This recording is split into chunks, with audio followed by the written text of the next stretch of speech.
पहला प्रश्न। प्रसिद्ध मनोवैज्ञानिक A.H. मैस्लो ने मनुष्य की जीवन आवश्यकताओं के क्रम में आत्मज्ञान, सेल्फ एक्चुअलाइजेशन को अंतिम स्थान दिया है।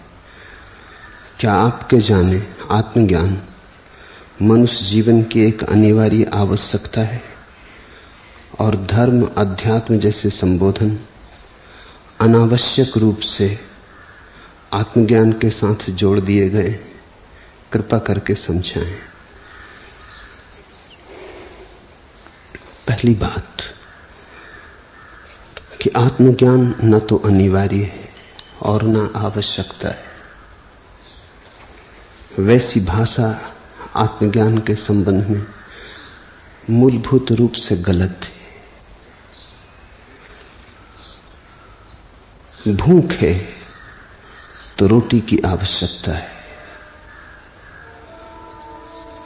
देह है तो श्वास की आवश्यकता है।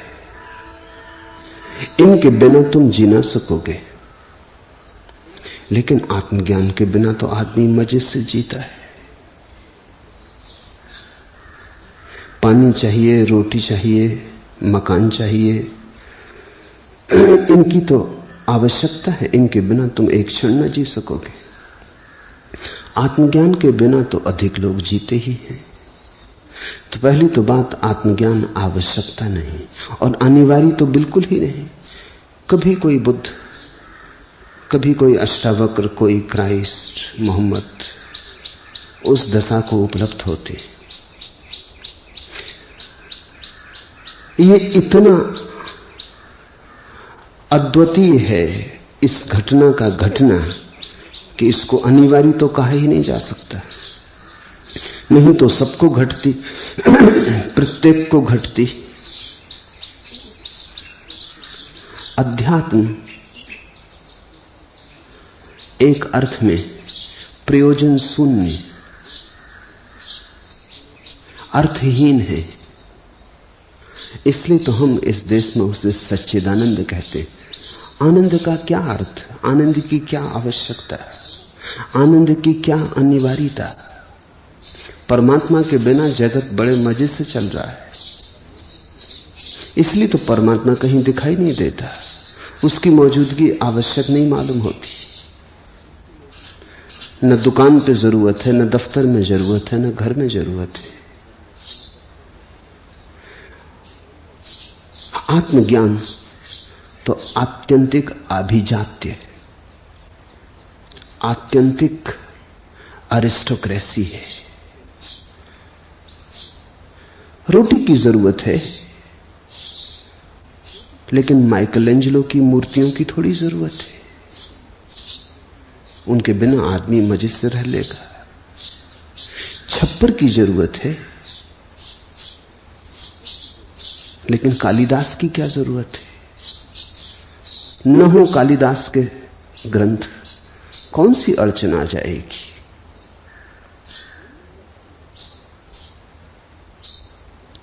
क्षुद्र की जरूरत है, विराट की कहां जरूरत है?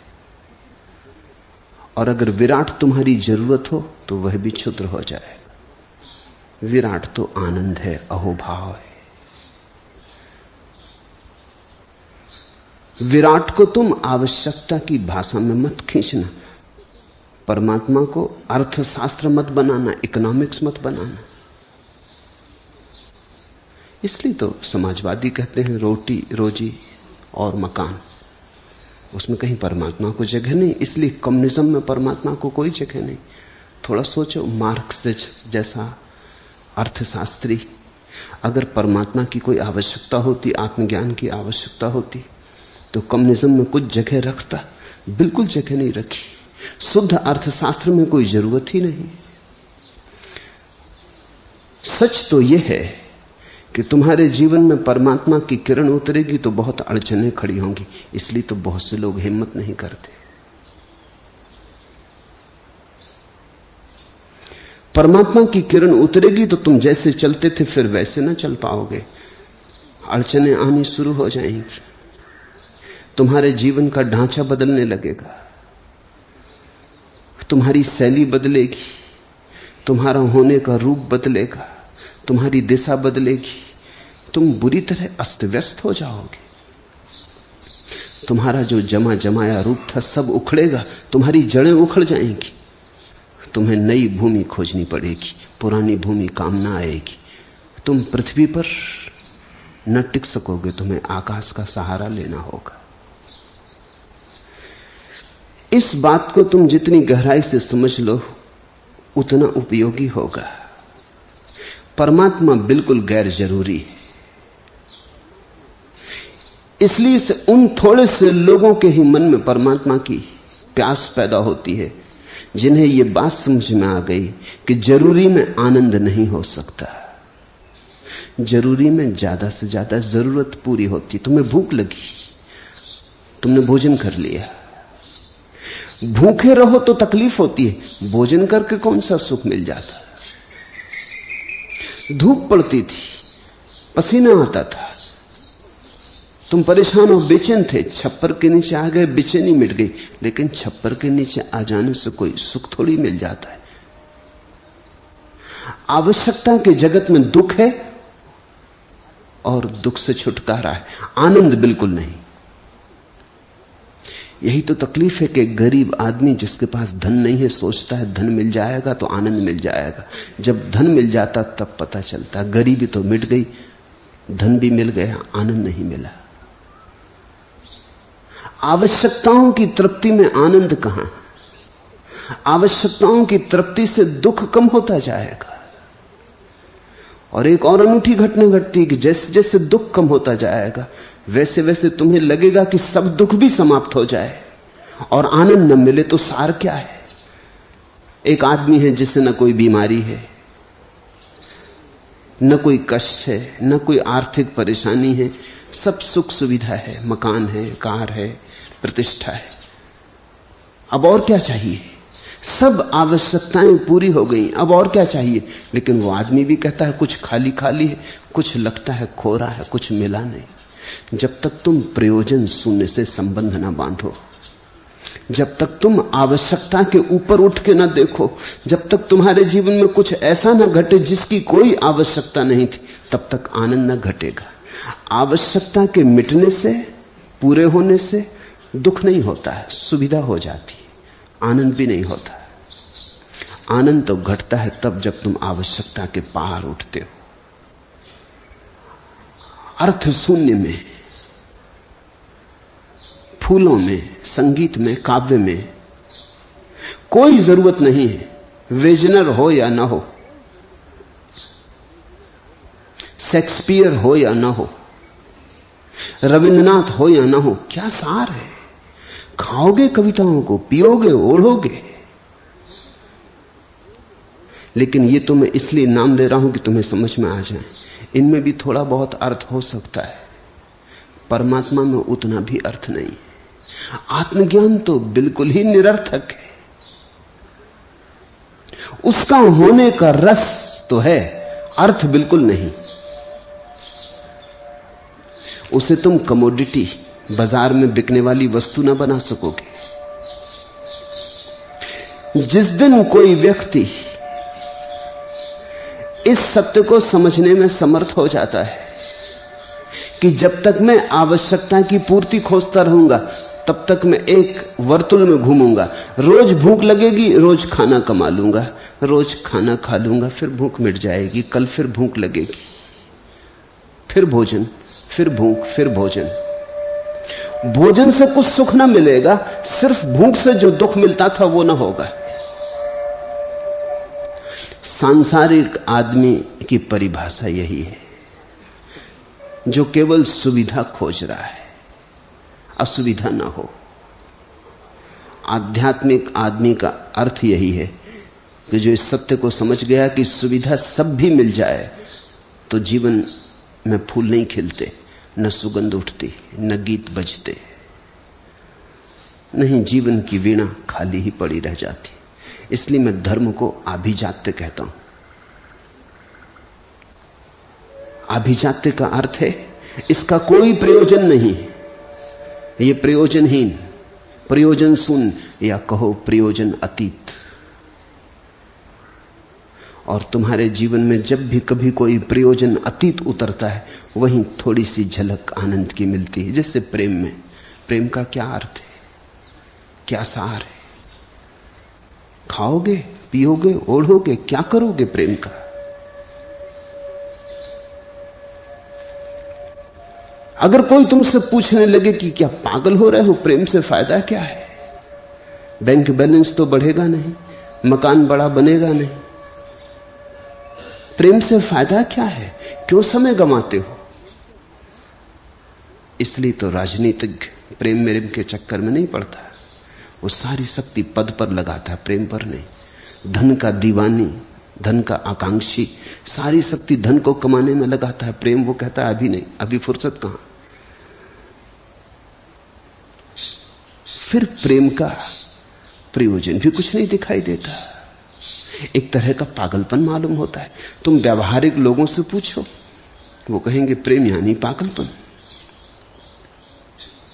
लेकिन प्रेम में थोड़ी सी झलक मिलती है उसकी जो प्रयोजनहीन है, जिसका कोई अर्थ नहीं, फिर भी परम रस में, फिर भी परम विभा में, फिर भी सच्चिदानंद है। कोई आदमी बैठ के अपनी सितार बजा रहा है, तो मुझसे पूछो कि क्या मिलेगा इससे, वो उत्तर न दे पाएगा। क्या सार है इस तार को ठोंकने, खींचने, पीटने से? बंद करो, कुछ काम करो, कुछ काम की बात करो, कुछ उपजाओ, कुछ पैदा करो, फैक्ट्री बनाओ, खेत में जाओ। ये तार छेड़ने से क्या सार है? लेकिन जिसको तार छेड़ने में रस आ गया, वो कभी कभी भूखा भी रह जाना पसंद करता है और तार नहीं छोड़ता। विंसेंट वैन गॉग भूखा भूखा मरा। उसके पास इतने ही पैसे थे, उसका भाई उसे इतने ही पैसे देता था कि 7 दिन की रोटी खरीद सकता था। तो वो 3 दिन खाना खाता, 4 दिन भूखा रहता, और जो पैसे बचते उनसे खरीदता रंग, कैनवस और चित्र बनाता। चित्र उसके एक भी बिकते नहीं, क्योंकि उसने जो चित्र बनाए वो कम से कम अपने समय के 100 साल पहले थे। दुनिया की सारी प्रतिभा समय के पहले होती। वस्तुतः प्रतिभा का अर्थ ही यही है जो समय के पहले हो। कोई खरीदार ना था उन चित्रों का। अब तो उसका एक एक चित्र लाखों में बिकता है, 10-10 लाख रुपए में एक एक चित्र बिकता है। तब कोई 10 पैसे में भी खरीदने को तैयार न था। वो भूखा ही जिया, भूखा ही मरा। घर के लोग हैरान थे कि तू पागल है, आदमी की भूख पहली जरूरत है। लेकिन कुछ मिल रहा होगा वैन गॉग को जो किसी को दिखाई नहीं पड़ रहा था। कोई रसधार बह रही होगी, नहीं तो क्यों, क्या प्रयोजन? न प्रतिष्ठा मिल रही है, न नाम मिल रहा है, न धन मिल रहा है। भूख मिल रही, पीड़ा मिल रही, दरिद्रता मिल रही, लेकिन वो है कि अपने चित्र बनाए जा रहा है। जब वो चित्र बनाने लगता तो न भूख रह जाती, न देह रह जाती, वो देहातीत हो जाता।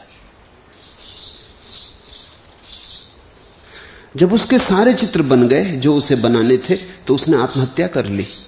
और वो जो पत्र लिख के छोड़ गया, उसमें लिख गया कि अब जीने में कुछ अर्थ नहीं रहा। अब ये बड़े मजे की बात है। वो लिख गया कि जो मुझे बनाना था बना लिया, जो मुझे गुनगुनाना था गुनगुना लिया, जो मुझे रंगों में ढालना था ढाल लिया, जो मुझे कहनी थी बात कह दी, जो मेरे भीतर छिपा था वो प्रकट हो गया।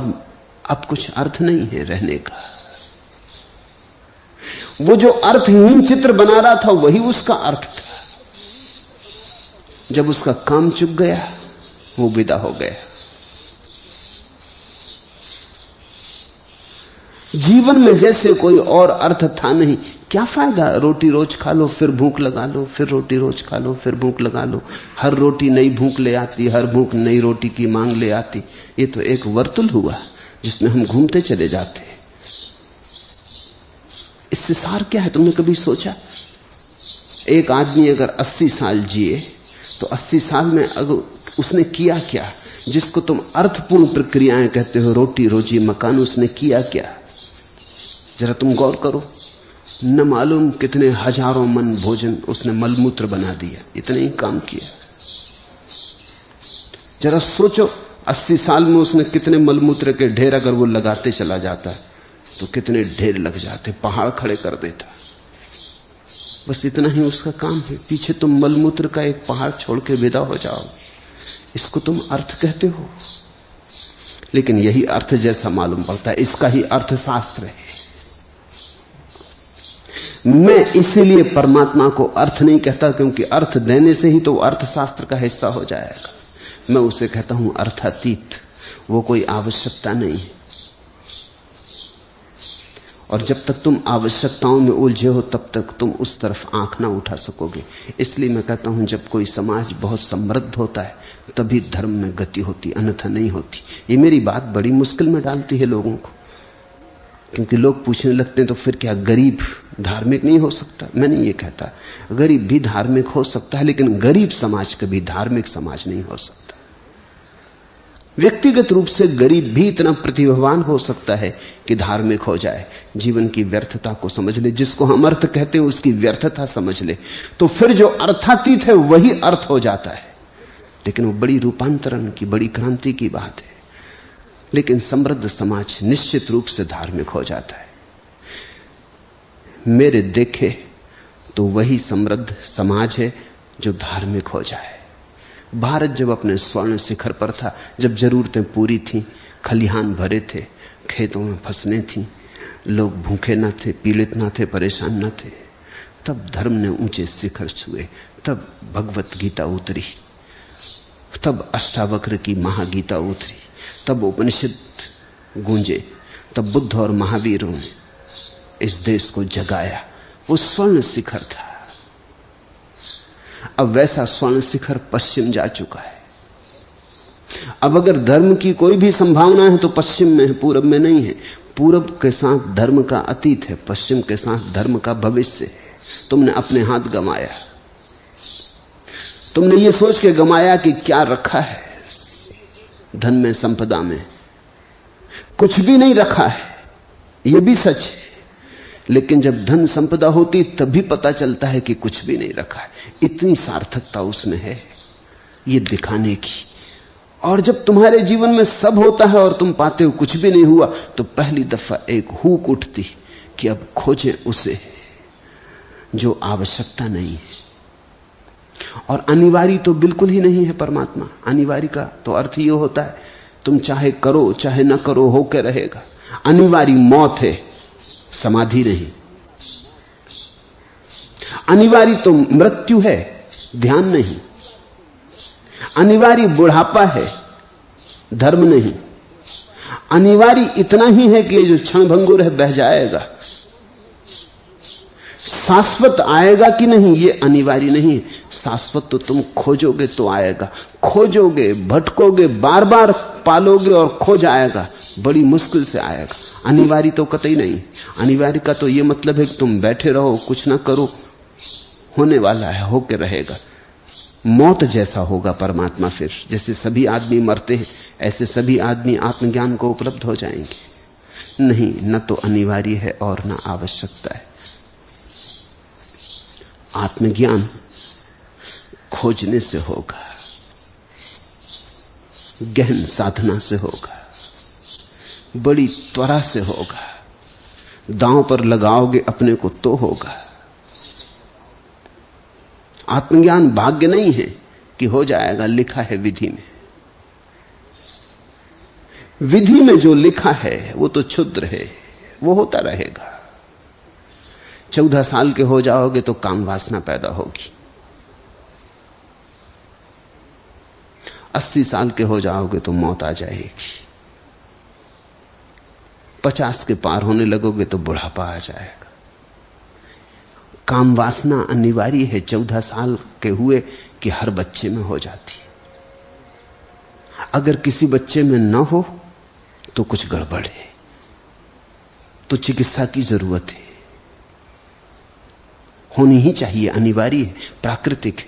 लेकिन अध्यात्म अनिवार्य नहीं है और न प्राकृतिक है। हो जाए तो चमत्कार है।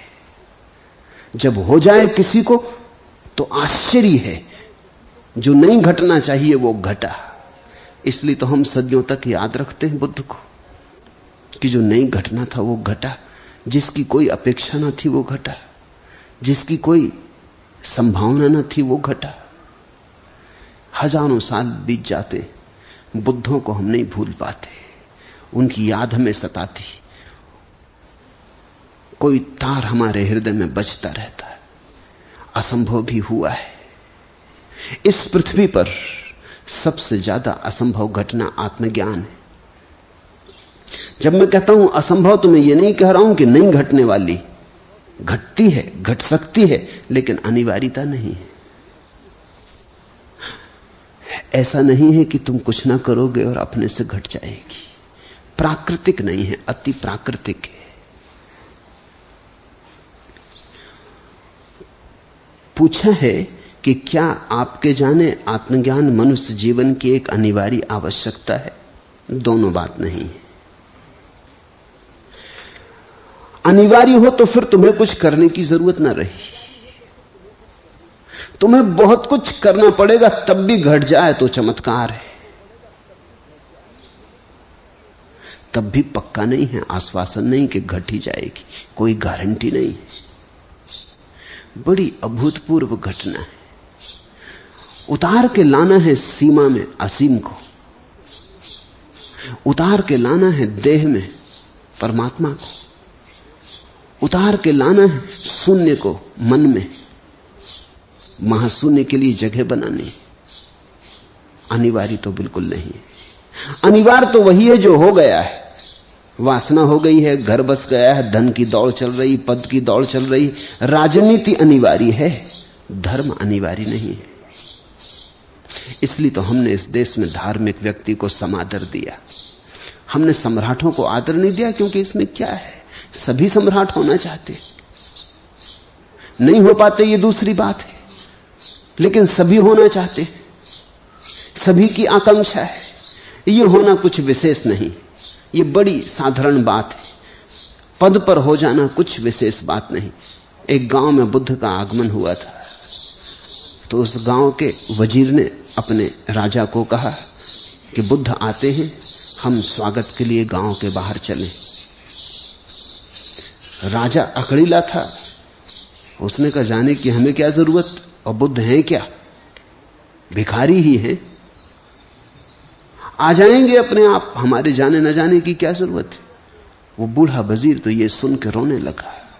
उसने अपना इस्तीफा लिख दिया। उसने कहा ये मेरा इस्तीफा ले ले, ये त्याग पत्र, मुझे क्षमा करें, मैं चला, अब तुम्हारी छाया में भी बैठना उचित नहीं। उस राजा ने कहा मामला क्या है, इसमें इतने नाराज होने की बात क्या है, मैंने कुछ बुरी बात तो कही नहीं, मैं सम्राट हूं, वो भिखारी हैं, उनके लिए मुझे लेने जाने की जरूरत क्या है। उस वजीर ने कहा बस बात खत्म हो गई, अब मैं तुम्हारे पास न बैठ सकूंगा, तुम अपने लिए वजीर खोज लो। क्योंकि ऐसे आदमी के पास क्या बैठना जिसे इतनी भी समझ ना हो कि राजनीति तो साधारण है, राजा होना तो साधारण है, लेकिन यह बुद्ध का भिखारी हो जाना असाधारण है, अपूर्व है, अद्वितीय है। यहां कुछ घटा है, जाओ उनके चरणों में गिरो। ये सौभाग्य तुम्हारा कि वो इस गांव में आते, और मैं तो चला, तुम्हारे पास बैठना कुसंग है। ये ठीक कह रहा है वजीर। इस बूढ़े के पास आंखें, इसके पास कुछ समझ, कुछ परख है। धन का हमने समादर नहीं किया, हमने समादर कुछ और ही बात का किया है, बोध का, सन्यास का, त्याग का। उन्होंने जिन्होंने छोड़ा, उन्होंने जिन्होंने ऊपर आंखें उठाई और आकाश की तरफ देखा, उनका हमने सम्मान किया है। पश्चिम में इतिहास लिखा गया, पूर्व में इतिहास नहीं लिखा गया, हमने पुराण लिखे। पश्चिम के विचारक बड़े हैरान होते कि भारत में इतिहास क्यों नहीं लिखा गया। वो समझते हैं पुराण तो कथा, कल्पना, लेकिन हमने इतिहास जान के नहीं लिखा, क्योंकि इतिहास तो होता है साधारण घटनाओं का, पुराण होता है असाधारण घटनाओं का। इसलिए तो कल्पना जैसा मालूम होता पुराण, क्योंकि उस पर भरोसा नहीं आता कि यह घटा भी होगा।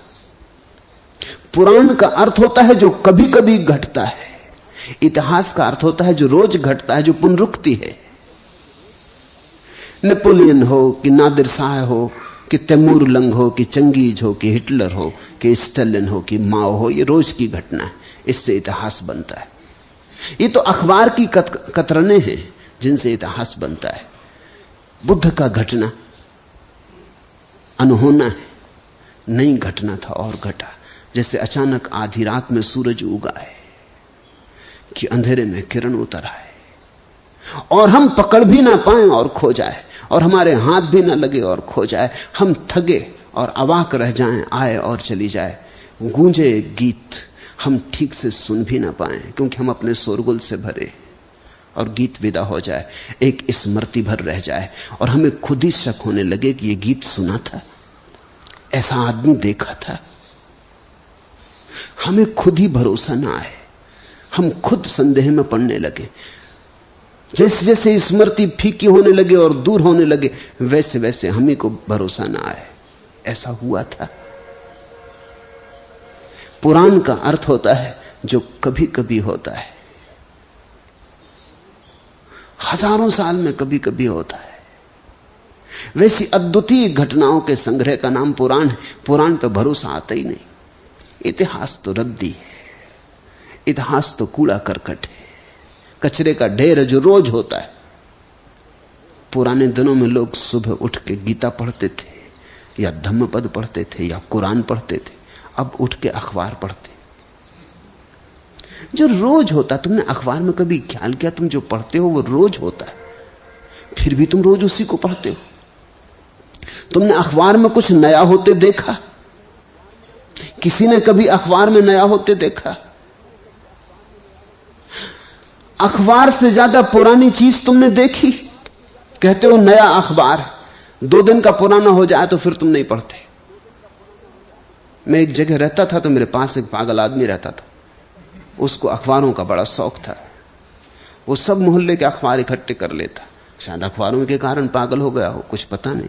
लेकिन जब मैं गया वो पागल ही था। वो मुझसे भी आके जो भी अखबार वगैरह होते सब उठा के ले जाता। कभी मैंने कहा उसको कि तू 7-7, 8-8 दिन पुराने अखबार उठा के ले जाता है, इनका तू करेगा क्या? वो बोला अखबार क्या पुराने क्या नए। अरे जब पढ़ो तभी नए, जब हमने पढ़े ही नहीं तो हमारे लिए तो नए। उस पागल आदमी ने बड़ी बुद्धिमानी की बात कही कि क्या नए हो क्या पुराने। तुम अखबार पढ़ते हो, तुमने कभी इस पे ख्याल किया कि यही तुम रोज रोज पढ़ते हो? कुछ नया घटता कभी?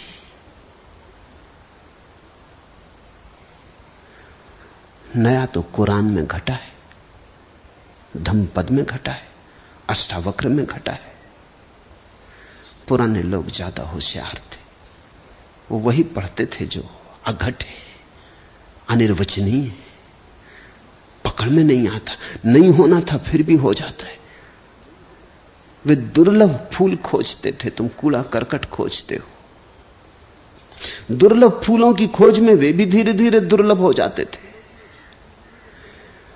अघट की खोज में धीरे धीरे अघट की घटने की संभावना उनके भीतर भी बन जाती थी। इसलिए मैं तुमसे कहना चाहता हूं, न तो अनिवार्य और न आवश्यक। धर्म इस जगत में सबसे गैर अनिवार्य बात है और सबसे अनावश्यक। इसलिए तो रूस है, 20 करोड़ लोग बिना धर्म के जी रहे हैं, कौन सी अड़चन। सच तो यह है बहुत मजे से जी रहे हैं, चिंता फिक्र मिटी, सब सुख सुविधा से जी रहे हैं। शायद कुछ थोड़े से लोगों को अड़चन है, मगर 100 में 99 आदमियों को कोई अड़चन नहीं है। कोई एकाध है 100 में, कोई सोल्जेनित्सिन या कोई और, कोई एकाध है जिसको अड़चन है। मगर उस एकाध की क्या गणना? लोकतंत्र तो भीड़ के लिए जीता है। 99 को तो कोई मतलब नहीं है, उन्हें शराब मिल जाए, सुंदर पत्नी मिल जाए, मकान मिल जाए, कार मिल जाए, खाने पीने की जगह मिल जाए, पर्याप्त है। तुम कितने क्षुद्र से राजी हो जाते हो, तुम नाकुछ से राजी हो जाते हो। तुम्हारी दीनता तो देखो।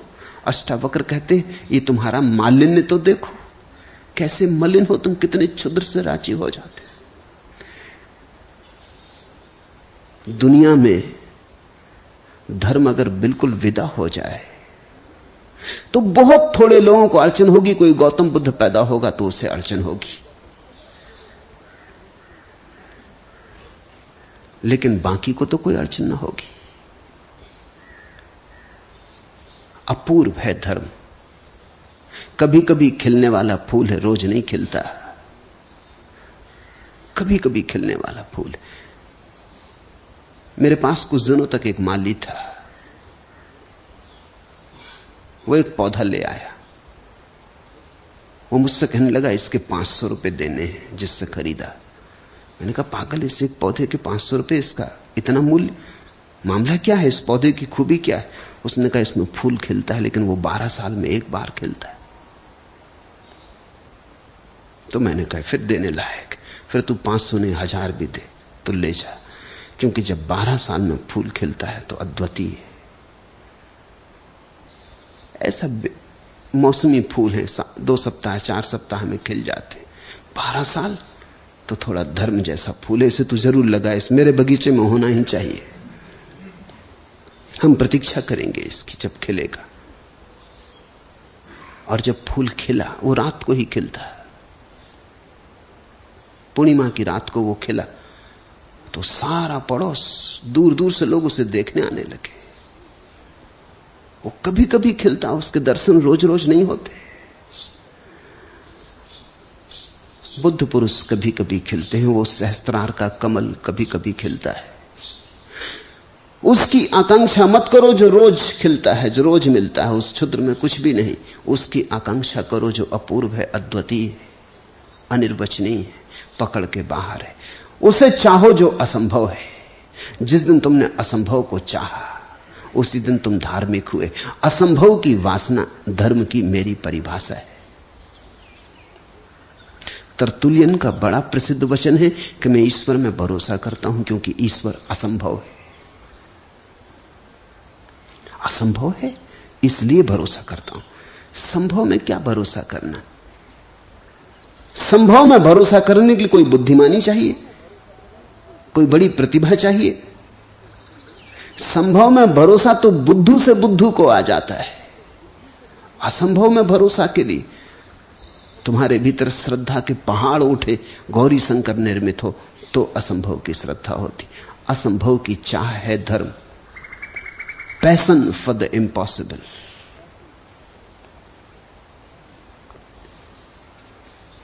और तुमने पूछा है कि धर्म अध्यात्म जैसे संबोधन अनावश्यक रूप से आत्मज्ञान के साथ जोड़ दिए गए?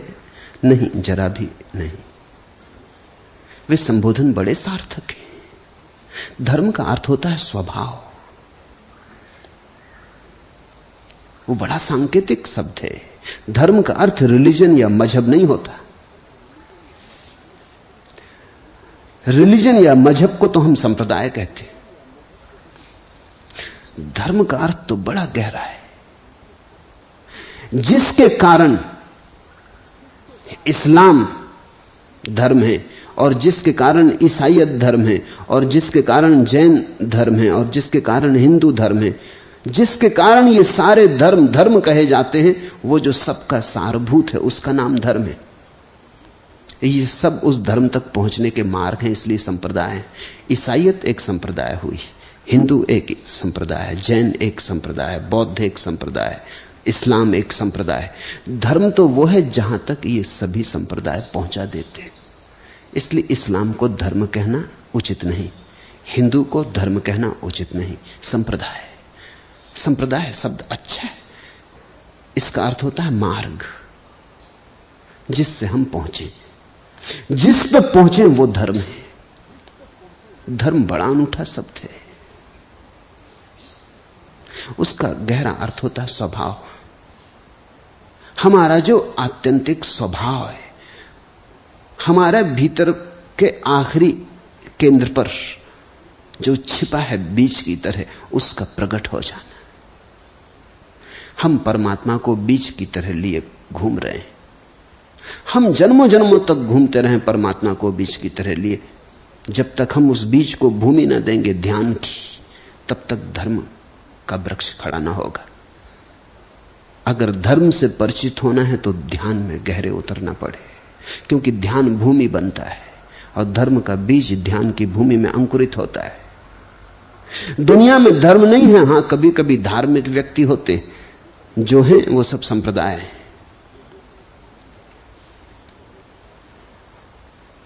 तो धर्म शब्द व्यर्थ नहीं है, ऐसे जबरदस्ती आत्मज्ञान के ऊपर नहीं थोप दिया गया है।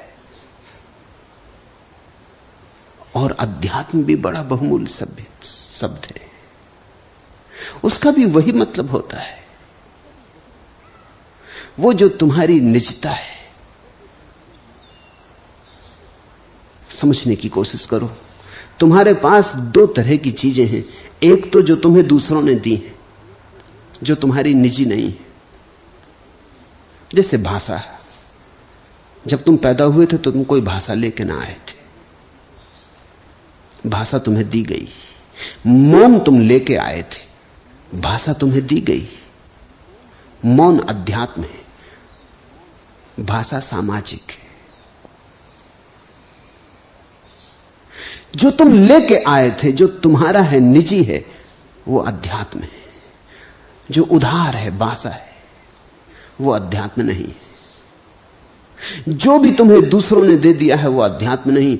तुम्हारे पास बहुत ज्ञान हो सकता है जो तुमने विश्वविद्यालय से सीखा, शास्त्रों से सीखा, गुरुओं से सीखा, वो अध्यात्म नहीं है। जिस दिन तुम्हारा अंतश्चेतन जागेगा, तुम्हारी आंख खुलेगी, तुम्हारे अपने ज्ञान का प्रादुर्भाव होगा, उसका नाम अध्यात्म है। अध्यात्म का कोई शास्त्र नहीं होता और अध्यात्म की कोई किताब नहीं होती और अध्यात्म को उधार पाने का कोई उपाय नहीं है। अध्यात्म कोई वस्तु नहीं जो हस्तांतरित हो सके। अध्यात्म है तुम्हारा आत्यंतिक निज रूप, तुम्हारी निजता।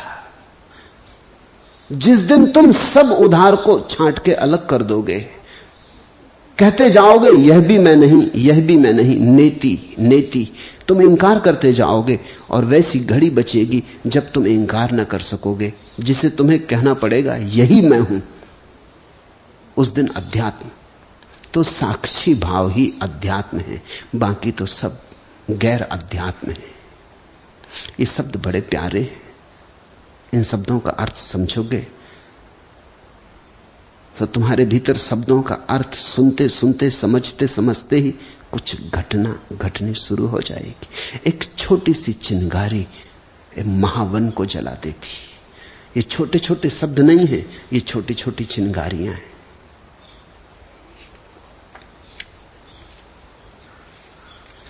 दूसरा प्रश्न, गुरु शिष्य को सीधे भी देखता है लेकिन फिर भी उसे विभिन्न परीक्षाओं से जानबूझकर गुजारता है। क्या इससे शिष्य का आत्मज्ञान तीव्र और शुद्धतर होता है? कृपा करके समझाएं। गुरु देखता है तुम्हारे तीन रूप, तुम जो थे, तुम जो हो, तुम जो हो सकते हो।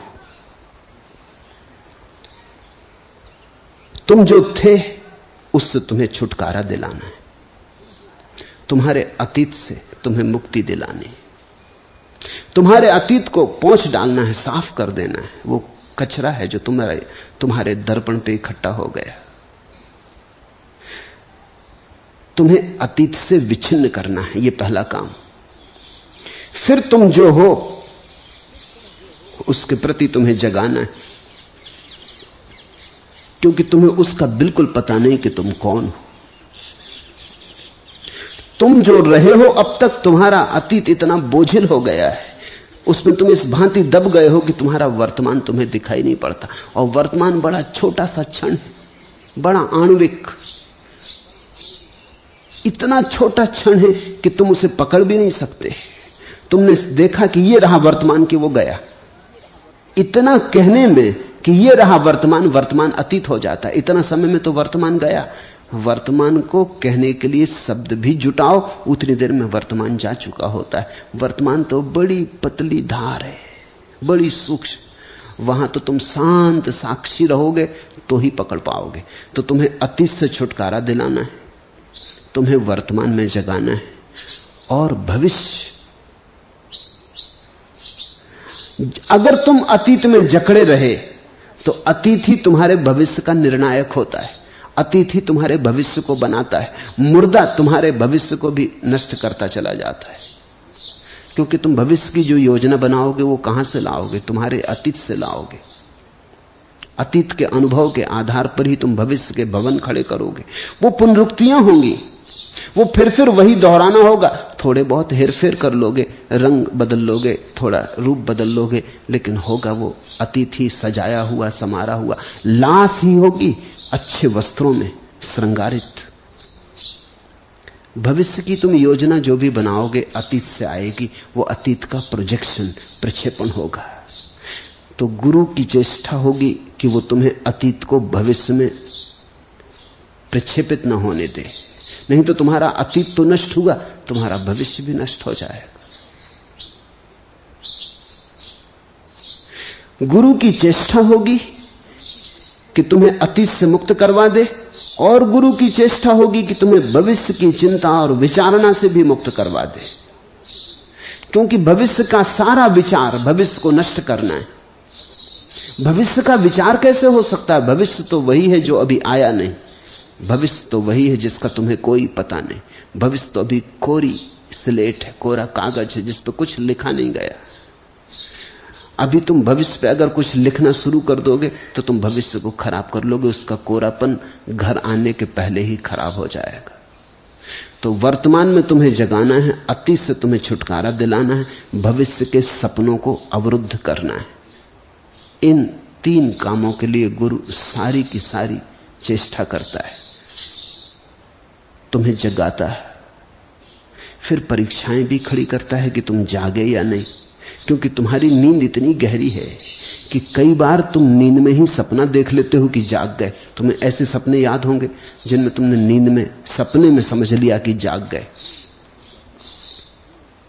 सुबह उठ के पता चला कि सपना तो झूठा था ही, सपने में जागे वो भी झूठा था। बहुत डर है इस बात का कि जागने की बातें सुन सुन के कहीं तुम जागने का सपना ना देखने लगो, वो यथार्थ नहीं होगा। इसलिए अष्टावक्र जनक की खूब कस के कसौटी करने लगते। मुझे भी देखना पड़ता है कि कहीं तुम किसी नए सपने में ना पड़ जाओ, कहीं अध्यात्म का सपना ना देखने लगो। सपने सब सपने हैं, संसार के हों कि अध्यात्म के। सपने से मुक्त हो जाना है तो अध्यात्म। और तुम्हें जल्दी बातें पकड़ जाती हैं, क्योंकि जिस बात से अहंकार की तृप्ति हो तत्क्षण पकड़ जाती। जिससे किसी ने कहा कि तुम तो ब्रह्म स्वरूप हो, पकड़ी, ये तो इसमें तो कोई अड़चन होती नहीं। इसलिए तो इतने करोड़ों लोग इस बात को मान लेते हैं कि हम ब्रह्म स्वरूप हैं। इसको पकड़ने में देर नहीं लगती। पापी से पापी आदमी भी जब सुनता है उद्घोष उपनिषदों का, अष्टावक्र का, सिंह गर्जना कि तुम परमेश्वर हो, तो वो भी सोचता बिल्कुल ठीक, ये तो हम पहले से जानते थे। कहते नहीं थे कि कोई मानेगा नहीं, लेकिन जानते तो हम पहले से थे। पाप इत्यादि तो सब सपना है, हालांकि तुम किए जाते हो पाप। अब तुम एक नई तरकीब खोज लेते हो कि ये तो सब माया है। चोरी तुम किए चले जाते हो, बेईमानी तुम किए चले जाते हो, अब तुम कहते हो ये सब माया है। तुम अक्सर पाओगे जहां इस तरह के शुद्ध वेदांत की बातें होती हैं, वहां तुम महापापियों को बैठे देखोगे और प्रसन्न पाओगे। वहीं उनको प्रसन्नता मिलती है, और कहीं तो मिल नहीं सकती। और तो जहां भी वो जाते हैं, कोई कहता है ये ब्लैक मार्केट करने वाला जा रहा है, कोई कहता है ये चोर है, कोई कहता है ये बेईमान है, ये महापापी। वो जहां शुद्ध अध्यात्म बह रहा है, वहीं उनको थोड़ी शांति मिलती, वहां उनको लगता है कि बिल्कुल ठीक बात हो रही। पाप इत्यादि सब झूठे। तुम साधु संतों के पास पापियों को इकट्ठा देखोगे, उनके वचन उनके अहंकार को बड़ी तृप्ति देते। चलो कोई तो जगह है जहां हम प्रफुल्लित होकर बैठ सकते हैं कि कोई पाप इत्यादि नहीं, सब माया है। न कुछ किया, न कुछ किया जा सकता है, करता हम है ही नहीं, न हम भोगता हैं, हम तो साक्षी। तो गुरु को देखना पड़ता है कि कहीं ये साक्षी की धारणा तुम्हारे लिए आत्मघाती तो ना हो जाएगी। जल्दी से ही घोषणा हो जाती।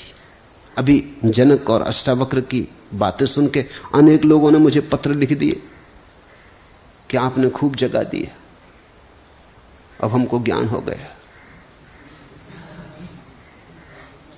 एक मित्र ने लिखा कि अब तो मैं जाग के जा रहा हूं कि मैं स्वयं परम ब्रह्म हूं। वो गए भी, वो पत्र लिख के गए, वो चले गए हैं पत्र लिख के, उनको परीक्षा देने तक का मौका उन्होंने नहीं दिया, वो तो सिर्फ घोषणा करके गए। स्वभाव ने पत्र लिख दिया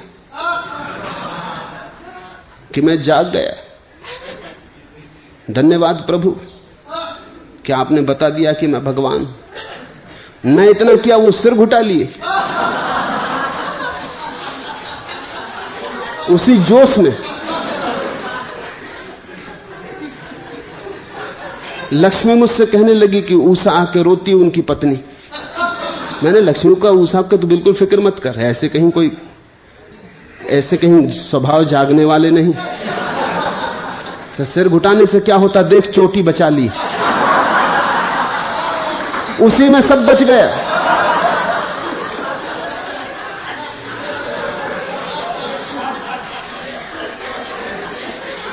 चोटी क्यों बचाई स्वभाव ने?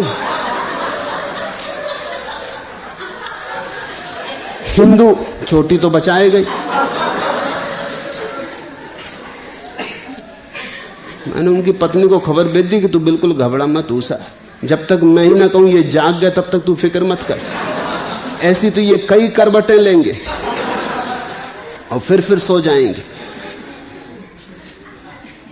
उत्तर मैंने उनके प्रश्न का दिया नहीं था, मैंने कि जरा तुम सुन लो पहले अष्टावक्र किस तरह जनक की परीक्षा करते हैं, फिर तुम्हारा उत्तर दे देंगे। अब अष्टावक्र की परीक्षा चल रही है जनक के लिए। वो सब सोचना, गौर से सोचना। मन बड़ा बेईमान है, मन बड़ा कुशल है धोखा देने में। दूसरों को देता ही देता, अपने को भी दे लेता है। जागोगे निश्चित, जागना है। जागरण तुम्हारा स्वभाव है, तुम्हारे भीतर पड़ा है, लेकिन जल्दी ही मान लोगे, बहुत जल्दी मान लोगे तो गुरु को तुम्हारी टांग खींचनी पड़ेगी। फिर तुम्हें चारों खाने चित्त।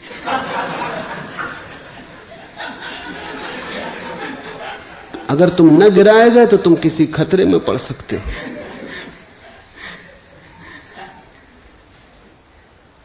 जागरण निश्चित घटता है, घटना चाहिए भी। कभी कभी तीव्रता से भी घटता है, कभी कभी तत्क्षण भी घटता है, लेकिन फिर भी गुरु को ध्यान रखना पड़ता है कि कहीं वो किसी की भी भ्रामक दशा में सहयोगी तो ना बन जाएगा। हालांकि तुम्हें कभी कभी चोट भी लगेगी, क्योंकि तुम कुछ मान के चलते थे, मैं कह देता हूं नहीं ये नहीं हुआ, तो तुम्हें चोट भी लगेगी, वो मजबूरी है। उसके लिए मुझे क्षमा करना, लेकिन चोट मुझे करनी ही पड़ेगी। अगर मैं चोट ना करूं और तुम्हें किसी भ्रांति में चलने दूं तो मैं तुम्हारा गुरु नहीं, तुम्हारा संगी साथी नहीं, फिर तुम्हारा शत्रु हूं। फिर मैंने तुम पर करुणा ना की, मैंने तुम पर प्रेम ना किया। तुम्हारे अहंकार को अगर मैं किसी भी कारण भरूं तो मैं तुम्हारा दुश्मन हूं। तुम्हारे अहंकार को तो मिटाना है, तुम्हारे अहंकार को तो ऐसे मिटा देना है कि उसका बीज बिल्कुल दग्ध हो जाए। अब ध्यान रखना कहीं स्वभाव जाके चोटी ना घुटा ले। अब कोई सार नहीं है घुटाने से।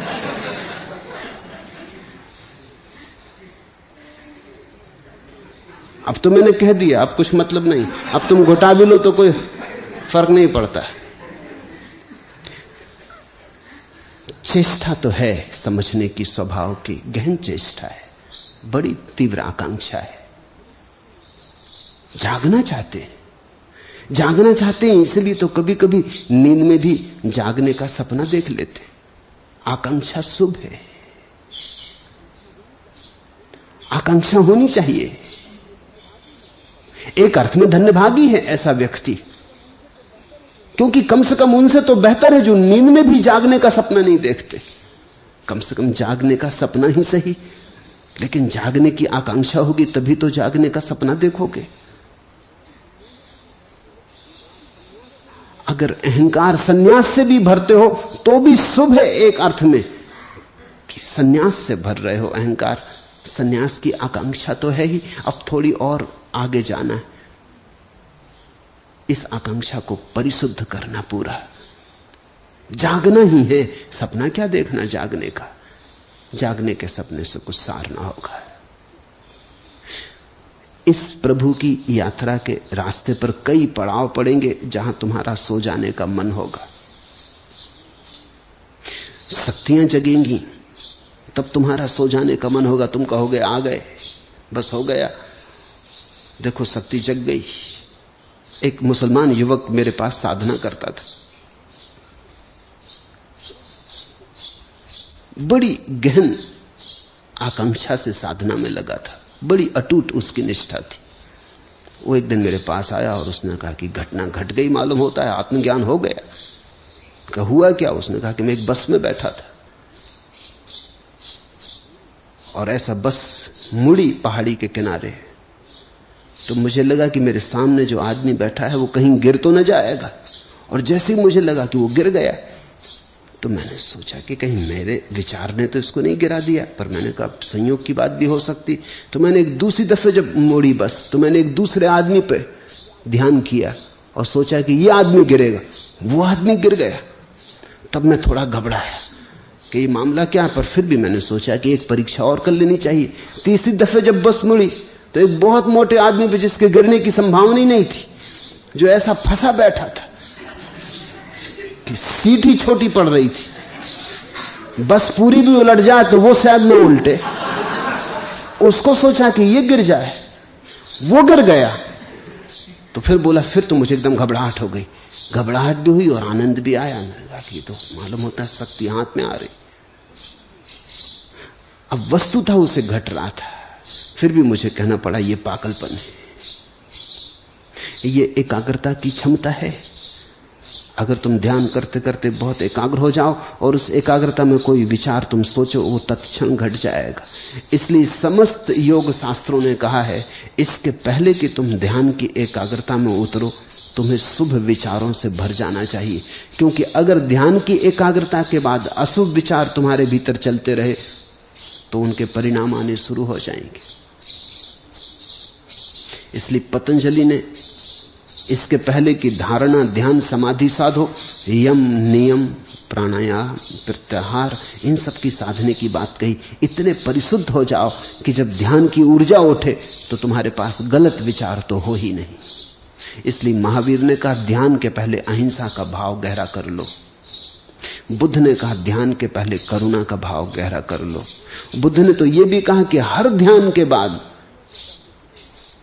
उठने के पहले ध्यान से सारे जगत के प्रति करुणा का फैलाव करना। हर ध्यान को करुणा पर पूरा करना, करुणा से शुरू करना, अन्यथा खतरा है। क्योंकि अगर जरा भी गलत विचार घूम जाए ध्यान की स्थिति में तो वो विचार परिणामकारी हो जाएगा। उस विचार में एक बल आ जाता है, वो विचार दूसरे व्यक्ति में प्रवेश कर जाएगा। शक्ति जागनी शुरू होती, उसे भी गुरु को रोकना पड़ता है। कल्पनाएं सत्य मालूम होने लगती हैं, उसे भी गुरु को रोकना पड़ता है। भ्रांति जन्मों जन्मों की है, उस भ्रांति का बड़ा फैलाव है। ऐसा ही समझो कि इस बगीचे में जन्मों जन्मों से कूड़ा करकट उगता रहा है, घास पात उगता रहा है। अब तुमने गुलाब बो दिए, लेकिन इस बात की बहुत संभावना है कि तुम्हारे गुलाब पर घास चढ़ दौड़ेगा, उसे दबा लेगा, शायद गुलाब का पता ही नहीं चलेगा। जन्मों जन्मों से तुम्हारे मन की भूमि आक्रांत रही है व्यर्थ से, असार से, तो जब सार की थोड़ी सी क्षमता भी पैदा होगी तत्क्षण असार उसे दबा लेगा। गुरु को चेष्टा रखनी होगी कि असार सार को दबा ना पाए, स्वप्न सत्य पर हावी ना हो पाए।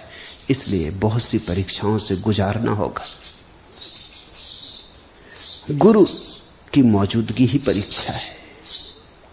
गुरु जब तुम्हारी आंख में आंख डाल के देखता है तभी परीक्षा चल रही।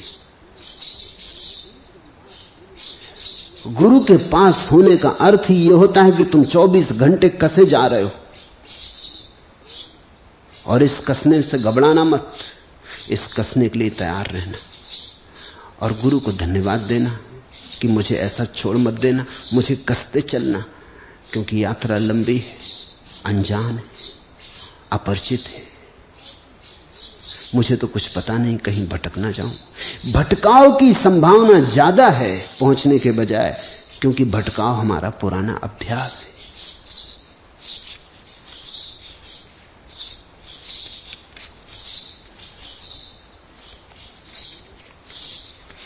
तीसरा प्रश्न, हमारी सन्यास दीक्षा के समय आप जिस कागज पर हमारे नए नाम और अपने हस्ताक्षर अंकित करते हैं उसका एक बड़ा हिस्सा कोरा ही रह जाता है। उस पर क्या लिखते हैं जो कोरा रह जाता है? प्रभु, उस कोरेपन के पीछे क्या रहस्य? वही तुम्हारे सन्यास के लिए सूत्र है। जो नाम लिखता हूं तुम्हारे कोने में, उसे तो आज नहीं कल भूल जाना, उसे तो मिटा देना, कोरा कागज ही रह जाए। तुम कोरे रह जाओ, तुम्हें पता ही ना रहे तुम कौन हो, क्या हो, तुम्हें पता ना रहे कोई तादाद, तुम्हारी सारी सीमाएं गिर जाएं, तुम कोरे कागज रह जाओ। इसलिए जान के ही एक कोने में तुम्हारा नाम लिख देता हूं, वो भी नीचे, ऊपर कोरा आकाश। तुमने कभी चीनी ज़ेन फकीरों की बनाई हुई चित्रकला देखी? उनके चित्र वास्तविक चित्र है। उनके चित्र में तुम पाओगे बड़ा कैनवस होता, लंबा, और नीचे कोने में जरा सी पेंटिंग होती, बड़ा विराट आकाश, और जरा से कोने में वो ठीक ठीक सूचना दे रहे हैं। वो कह रहे हैं आदमी का जाना हुआ बस ऐसा है, जरा सा कोने में, आदमी का बनाया हुआ बस ऐसा है, जरा सा कोने में, फिर विराट आकाश है। पश्चिम में जो पेंटिंग होती है उसमें आकाश होते ही नहीं, सब भरा होता, पूरा कैनवस भरा होता, सब रंग डालते हैं, कोरा कुछ छोड़ते नहीं। जब पश्चिम पहली दफा ज़ेन पेंटिंग को पहचानने लगा तो बड़ा चकित हुआ कि इतने बड़े कागज पर इतनी सी पेंटिंग तो थोड़े से कागज पर हो जाती, ये इतना कागज खाली क्यों छोड़ा है? वो खाली बड़ा राज है, वो रहस्य, वो सूचक है, वो खाली ही सच है, बाकी तो थोड़ी सी लहरें, सागर ही सच है। ये पृथ्वी तो हमारी बड़ी छोटी सी, ये बड़ा आकाश, इस अनुपात को मत भूलना। इसलिए कोने में नीचे दस्तखत कर देता हूं, तुम्हारा नाम लिख देता हूं, और पूरा कागज खाली छोड़ देता हूं, ताकि बार बार तुम्हें याद आती रहे कि तुम्हारा नाम तो बस जरा सा कोने में, वो भी एक दिन भूल ही जाना है, अनाम हो जाना है, तभी सन्यास पूर्ण होता है। कोरे कागज जैसे हो जाना है। सूफियों की एक किताब है जो बिल्कुल कोरी है, उस जैसी बढ़िया कोई किताब नहीं। उस किताब में कुछ लिखा नहीं है, कोई 700-800 साल पुरानी किताब है, एक गुरु से दूसरे गुरु को दे जाती रही, एक गुरु ने एक शिष्य को दे दी, फिर वो अपने शिष्य को दे गया, हाथ हाथ चलती रही है, अभी भी सुरक्षित है। अभी भी 700 साल के बाद शिष्य उसे पढ़ते हैं खोल के, उसमें कुछ लिखा नहीं, वो कोरे कागज है। उस किताब को सूफी छापना चाहते तो कोई पब्लिशर छापने को राजी नहीं, फिर किसी ने हिम्मत की और छापा, लेकिन उसने भी जब छापा उसको तो कोई 20-25 पन्ने भूमिका के लिखवा लिए, खराब हो गई किताब। भूमिका में सब इतिहास दे दिया कि किसने शुरू की ये किताब, फिर किसके हाथ में रही, फिर किसके हाथ में गई, मगर उससे सब खराब हो गया। वो किताब कोरी ही होनी चाहिए, मगर कौन राज्य होगा कोरी किताब छापने को? लोग कहेंगे कुछ हो भी तो छापने को तो छापे, इसमें तो कुछ है नहीं। राजस्थान में एक महिला है, बुरी बाई, अद्भुत महिला है। जब भी मैं राजस्थान जाता था वो जरूर मुझे मिलने आती थी। बहुत थोड़ी सी महिलाएं भारत में होंगी जो उस कोटि की हैं। बिल्कुल देहाती है, उसे कुछ पता भी नहीं, मगर सब पता है। वो मुझसे कहने लगी कि बाप जी आप मेरे गांव आना, मैंने एक किताब लिखी है, उसका उद्घाटन करना। मैंने कहा तू किसी और को धोखा देना, तेरी किताब में समझ गया उसमें क्या होगा, तू उसे यहीं ले आना, मैं यहीं उद्घाटन कर दूंगा। तो वो ले आई, एक दफा सिर पे रख के लाई, बड़ी सुंदर पेटी में सजा के लाई। उसके भक्त थे, वो महिला है योग्य, उसके भक्त साथ में आए। उसकी किताब का मैंने उद्घाटन कर दिया। कुछ भी नहीं, एक छोटी सी पुस्तिका थी अंदर, खाली, कुछ उसमें लिखा नहीं था। वो लिखना पढ़ना जानती भी नहीं। जब पहली दफा मेरे शिविर में आई तो जो उसके साथ आए थे भक्त, वो तो सब ध्यान करने लगे। वो उठ के अपनी कोठरी में चली गई। उसके भक्तों ने जाके कहा कि हम आए ही यहां इसलिए हैं कि ध्यान करें, आपने ध्यान नहीं किया। वो कहने लगी कि तुम बाप जी से पूछ लेना। वो मेरे पास आए, उन्होंने कहा ये मामला क्या है? भूरबाई कहती बाप जी से पूछ लेना। बाप जी मुझे कहना नहीं चाहिए क्योंकि वो होगी 70-80 साल की। मैंने कहा वो ठीक कहती, क्योंकि जो मैंने कहा था वही उसने किया। मैंने कहा था कुछ ना करो, शांत साक्षी हो जाओ। वो उसके पास गए, उन्होंने कहा उन्होंने तो ऐसा कहा। वो कहने लगी ठीक कहा। वहां तो बड़ी भीड़ भाड़ थी, उपद्रव था, कई लोग कुछ कुछ कर रहे थे। मैं इस कोठरी में आके बैठ गई, मैंने कुछ ना किया। बड़ा ध्यान लगा। फिर वो अपने गांव वापस गई तो गांव के लोगों ने पूछा कि वहां से क्या लाई, तो उसने अपनी कोठरी पर चुप लिखवा दिया। मैंने कहा कि इतनी ही समझी मैं, जो कहे तो बहुत सी बात है लेकिन मेरी बुद्धि में ज्यादा नहीं समाता, मैं तो गैर पढ़ी लिखी हूं, चुप, इतना मेरी समझ में आया। वो अपनी कोठरी पर लिखवा रखा है कि इतना उनकी बातों में से मैं समझ पाई। कहते तो वो बहुत कुछ है, इतना मैं पकड़ पाई, वही मैं तुमको कह सकती। वो जो कोरा कागज है वो कहता है चुप। वो जो कोरा कागज है वही कुरान है, वही धम्मपद, वही अष्टावक्र की संहिता है। उस कोरे कागज के लिए ही सारे शास्त्रों ने चेष्टा की है कि तुम्हारी समझ में कोरा कागज पढ़ना आ जाए। शून्य को समझाने के लिए शब्दों का सहारा लिया है, लेकिन शब्दों को समझाने के लिए नहीं, शून्य को समझाने के लिए, मौन में ले जाने के लिए भाषा का प्रयोजन है। तुम साक्षी बनो, तुम कोरे भीतर शून्य के साक्षी बनो, वही निर्वाण घटित होता है, समाधि घटित होती।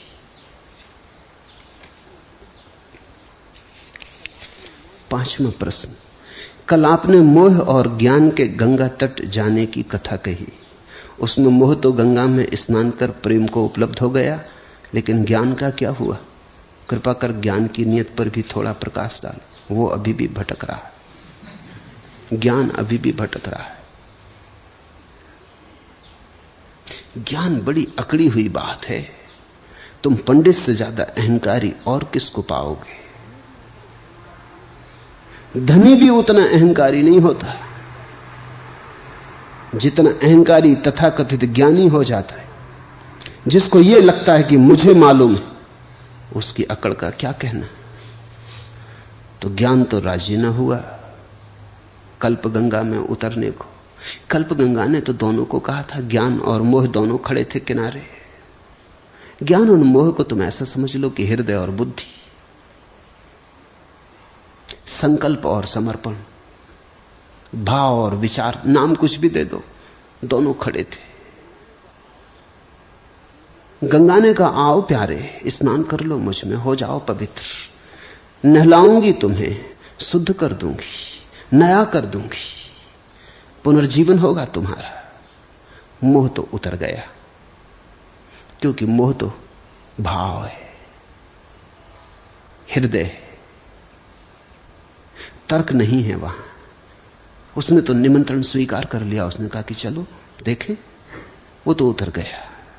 उसने तो डुबकी मार ली, वो तो जब निकला तो पुराना जा चुका था, नया हो चुका था। मोह प्रेम हो गया, हृदय समाधि बन गया, भाव रस में डूब गया। ज्ञान अकड़ा खड़ा रहा। उसने कहा, कौन मुझे शुद्ध करेगा? ये किस तरह की बात, मुझे और शुद्ध? मैं शुद्ध हूं। ये साधारण सी गंगा का जल मुझे शुद्ध करेगा? अरे मैं शास्त्रों का ज्ञाता, मुझे कौन शुद्ध करेगा? मैं दूसरों को शुद्ध कर दूं। वो अकड़ा खड़ा रहा। वो मोह पर हंसा भी कि ये भी क्या पागल बातों में आ रहा है। वो अभी भी भटक रहा है, वो अब भी वहीं खड़ा है, अब भी हंस रहा है। पंडित सदा ही हंसता है प्रेमी पर, लेकिन प्रेमी ही हैं जो पाते। तुमसे एक और कथा कहता। एक राजा के 2 बेटे थे। राजा के पास बहुत धन था। एक बेटे का नाम ज्ञान था, एक बेटे का नाम प्रेम था। राजा बड़ी चिंता में था कि किसको अपना राज्य सौंप जाए। किसी फकीर को पूछा कि कैसे तय करूं। दोनों जुड़वा थे, साथ साथ पैदा हुए थे, उम्र में कोई बड़ा छोटा न था, नहीं तो उम्र से तय कर लेते। दोनों प्रतिभाशाली थे, दोनों मेधावी थे, दोनों कुशल थे। कैसे तय करें? बाप का मन बड़ा डमाडोल था, कहीं अन्याय ना हो जाए। फकीर से पूछा। फकीर ने कहा, ये करो, दोनों बेटों को कह दो कि यही बात निर्णायक होगी। तुम जाओ और सारी दुनिया में बड़े बड़े नगरों में कोठियां बनाओ। जो कोठियां बनाने में 5 साल के भीतर सफल हो जाएगा, वही मेरे राज्य का उत्तराधिकारी होगा। ज्ञान चला, उसने कोठियां बनानी शुरू कर दी। मगर 5 साल में सारी पृथ्वी पर कैसे कोठियां बनाओगे? हजारों बड़े नगर हैं। कुछ कोठियां बनाया, उसका धन भी चुक गया, सामर्थ्य भी चुक गई, थक भी गया, परेशान भी हो गया, और फिर बात भी मूर्खतापूर्ण मालूम पड़ी। इससे सार क्या है? 5 साल बाद जब दोनों लौटे तो ज्ञान तो थका मांदा था, भिखमंगे की हालत में लौटा। सब जो उसके पास थी संपदा वो सब लगा दी। कुछ कोठियां जरूर बन गई, लेकिन इससे क्या सार? वो बड़ा पराजित और विषाद लौटा। प्रेम बड़ा नाचता हुआ लौटा। बाप ने पूछा, कोठियां बनाई? प्रेम ने कहा कि बना दी, सारी दुनिया पे बना दी। सब बड़े नगरों में क्या, छोटे छोटे नगरों में भी बना दी, समय काफी था। बाप भी थोड़ा चौंका। उसने पूछा कि तुम्हारा बड़ा भाई, ये तेरा दूसरा भाई, ये तो थका हारा लौटा है कुछ नगरों में बना के, तूने कैसे बना ली? प्रेम ने कहा कि मैंने मित्र बनाए, जगह जगह मित्र बनाए। सभी मित्रों की कोठियां मेरे लिए खुली। जिस गांव में जाऊं वहीं 1 क्या 2 2 3 3 कोठियां। मकान मैंने नहीं बनाए, मैंने मित्र बनाए। ये आदमी मकान बनाने में लग गया, इसलिए चूक हो गई। मकान तो मेरे लिए खुले खड़े, कोठियां मेरे लिए तैयार हैं, जगह जगह तैयार हैं। जहां आप कहें वहां मेरी कोठी, हर नगर में मेरी कोठी। एक तो ढंग है प्रेम का और एक ढंग है ज्ञान का। ज्ञान से अंततः विज्ञान पैदा हुआ। ज्ञान की आखिरी संतति विज्ञान है। विज्ञान से अंततः टेक्नोलॉजी पैदा हुई। विज्ञान की संतति टेक्नोलॉजी है, तकनीक है। प्रेम से भक्ति पैदा होती, भक्ति प्रेम की पुत्री है, भक्ति से भगवान पैदा होता है। वो दोनों दिशाएं बड़ी अलग हैं।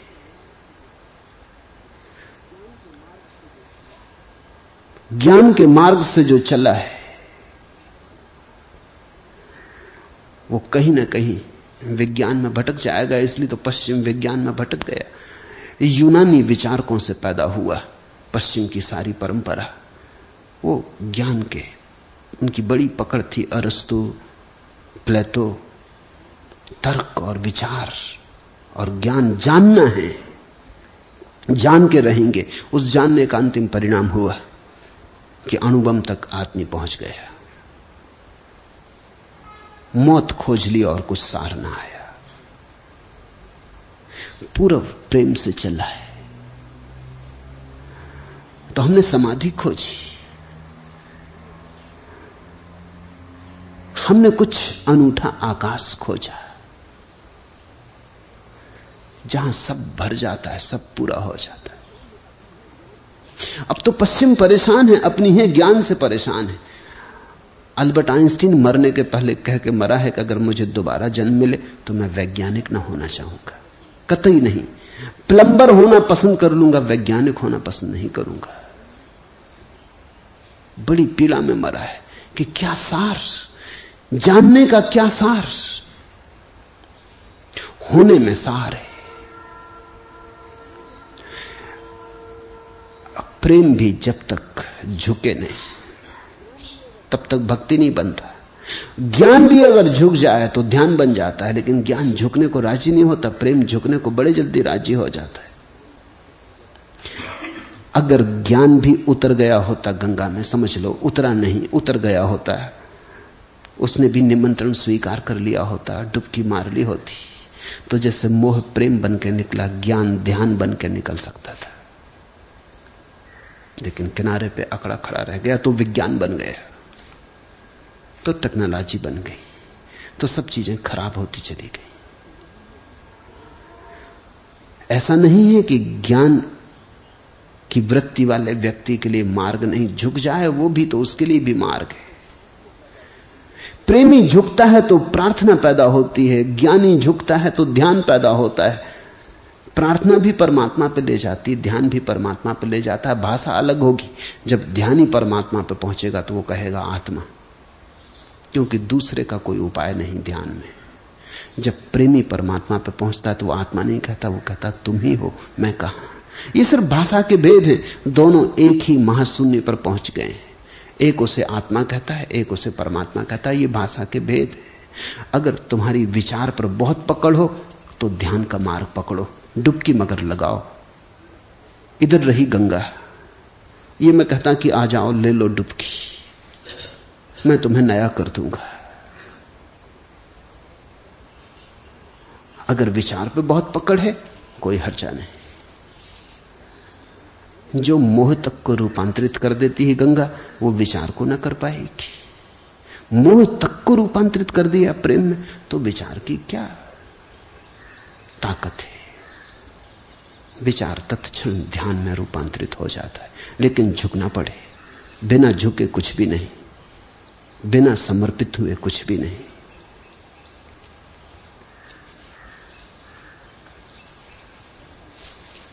छठवां प्रश्न, ऐसा लगता है कि पृथ्वीचारी जनक पहली बार आकाश को देखकर आश्चर्यचकित होते हैं, तो आकाश विहारी अष्टावक्र को संसार देखकर ही आश्चर्य होता है।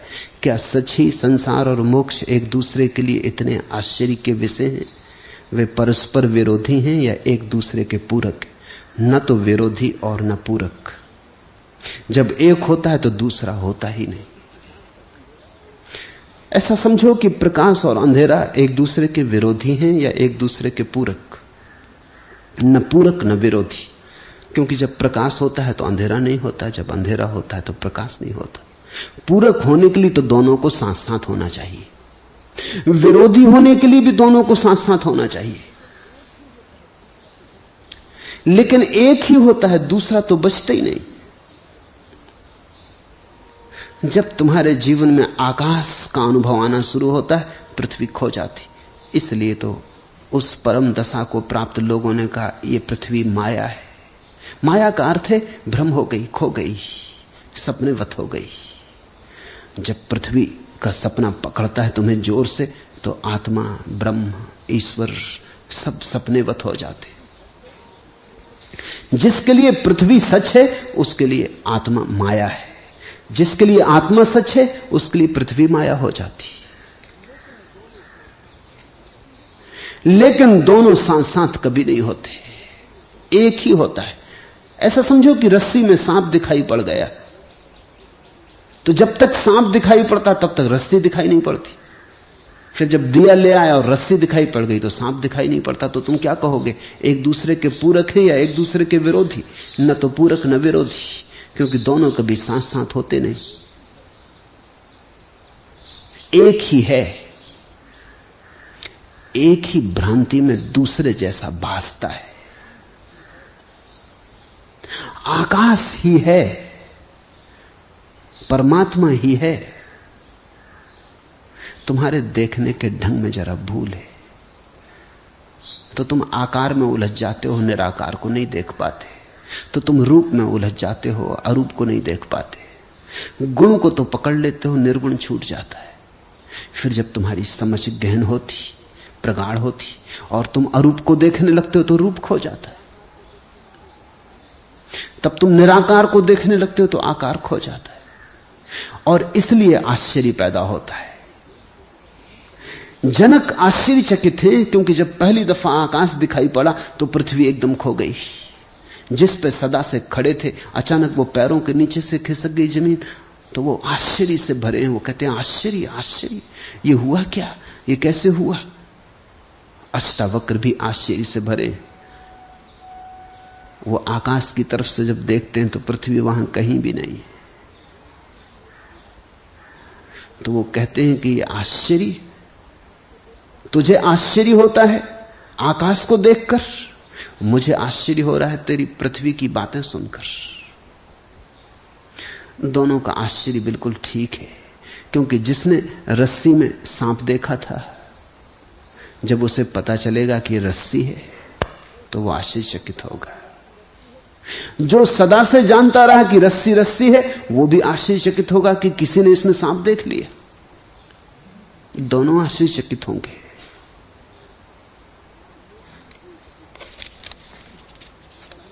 एक ही हो सकता है।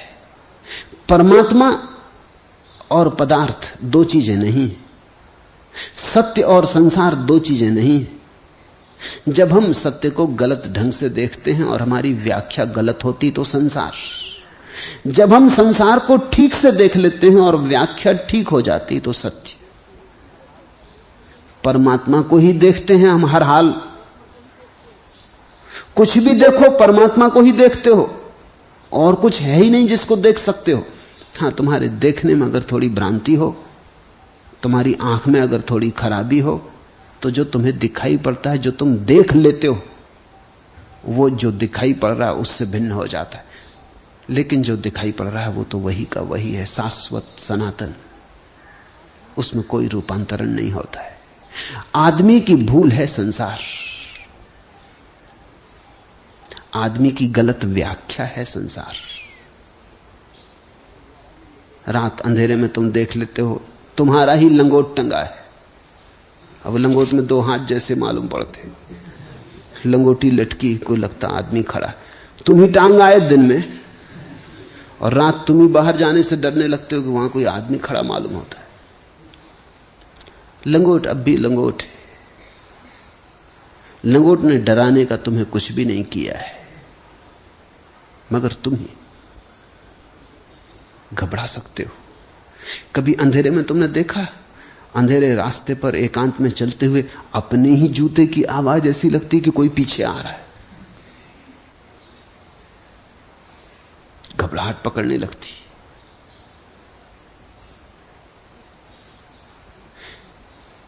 छोटी छोटी चीजें भ्रम दे जाती। उन सभी भ्रमों का जोड़ संसार है। जब भ्रम टूट जाते और वही दिखाई पड़ जाता है जो है, तो परमात्मा।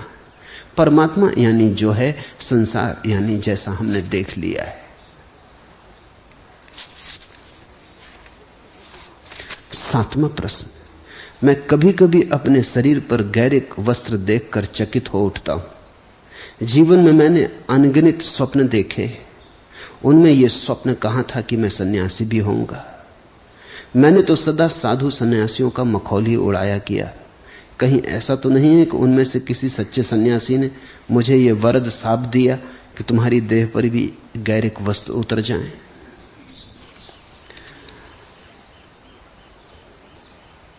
सब सपने आदमी देखता है, सन्यास का सपना तो कभी नहीं देखता,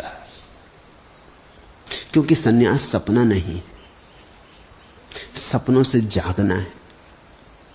तुमने जो सपने देखे बहुत, वे सपने ही जब हार गए, थक गए और पराजित हो गए, जब उन सपनों में से तुम कुछ भी न निचोड़ पाए, तो सन्यास फलित हुआ। सन्यास संसार की महत्वाकांक्षा की पराजय से फलित होता है।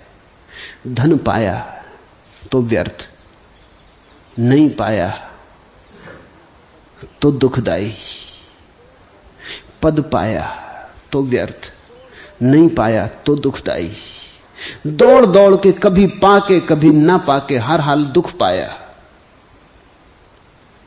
मैत्रेय का प्रश्न है, मैत्रेय मुझे मिले तब वो पार्लियामेंट के सदस्य थे, एमपी थे, राजनीति में उनकी दौड़ थी, बने रहते वहां तो अभी कहीं ना कहीं चीफ मिनिस्टर होते, बड़ी संभावना थी। जवाहरलाल के प्रिय पात्रों में से थे, तो मेरे चक्कर में न पड़ते तो या तो जेल में होते या चीफ मिनिस्टर होते, दो में से कुछ होते। क्योंकि जयप्रकाश के भी वो प्रिय पात्र थे,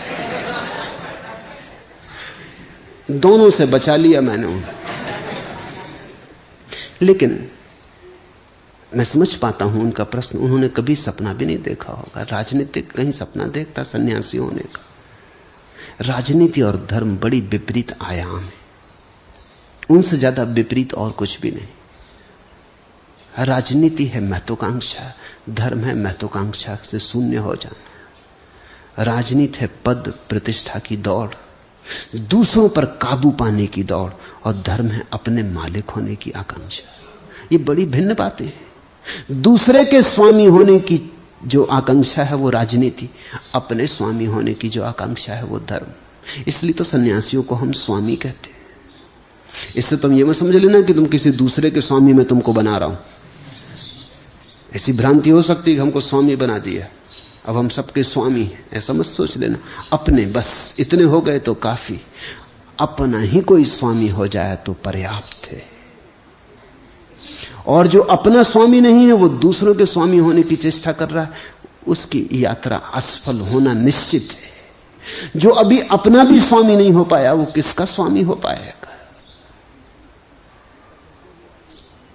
इसलिए जिनको तुम राजनेता कहते हो वो अपने अनुयायियों के भी अनुयायी होते, वो अपने गुलामों के भी गुलाम होते। अखबारों में उनकी तस्वीरें देख के बहुत चकित मत हो जाना, वो छोटे छोटे लुच्चे लफंगों गुंडों से दबे होते, वो पीछे खड़े रहते हैं। उन गुंडों की कहीं अखबारों में तस्वीर नहीं छपती, लेकिन उनके इशारों पे चलते होते। चलना ही पड़ेगा, जिसको तुम्हें अपने पीछे चलाना है उसके इशारे पे चलना होगा। तुम्हारे अनुभव में सिर्फ एक ही बात होगी, क्योंकि तुम सभी राजनीतिज्ञ नहीं हो। पत्नी को तुम्हें अपने पीछे चलाना हो तो तुम्हें मालूम है पत्नी की एक एक आकांक्षा पूरी करनी होती, तो ही वो तुम्हारे पीछे चलती। वो कहती आप मालिक मैं दासी, मगर दासी होने का मतलब समझते? जब तक आप उसके दास ना हो जाओ वो दासी नहीं। लिखती है आपकी दासी, मगर मतलब साफ है, वो आपके पीछे पीछे चलती जब भांवर पड़ती। लेकिन अगर उसको जिंदगी भर अपने पीछे चलाना हो तो बड़े छिपे रूप में आपको उसके पीछे चलना होता है, नहीं तो वो आपके पीछे नहीं चलेगी। ये तो साझेदारी है, तुम हमारे पीछे तो हम तुम्हारे पीछे, ये तो साठगांठ है। राजनेता जिनको अपने पीछे चला रहा है, राजनेता उनके पीछे चलता होता है। वो लौट लौट कर देखता रहता लोग कहां जा रहे हैं, उसी तरफ जाने लगता। असली कुशल राजनीतिक का अर्थ ही यही है। जब कुछ कुशल राजनीतिक नहीं होते तो उनकी अकुशलता का कारण क्या होता है? इतना ही होता है कि अकुशल राजनीतिक वही है जो ये सोचने लगता दुनिया मेरे पीछे चल रही, वो झंझट में पड़ता है। मोरारजी देसाई से पूछो। अकुशल राजनीतिक की अकुशलता यही है कि वो सोचता है सब मेरे पीछे चल रहे हैं, मैं जहां जाऊंगा वहां दुनिया जाएगी। वो गलती में है। कुशल राजनीतिक वो है जो देख लेता लोग किस तरफ जा रहे हैं, उसी तरफ उनके आगे आगे चलने लगता है। समाजवाद सही, यही तो हम भी चाहते।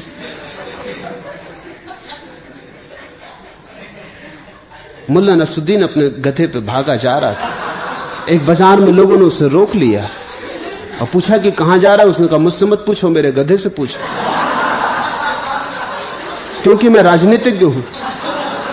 पहले मैंने बहुत कोशिश की इस गधे को चलाने की, मगर गधा है, हम बाएं चलाएं वो दाएं जाए, बीच बाजार में मखौल उड़े, भीड़ इकट्ठी हो जाए। अरे नसरुद्दीन तुम्हारे गधे पे भी बस नहीं, क्या करें? फिर हमें समझ में आया कि गधे के साथ राजनीति करनी चाहिए।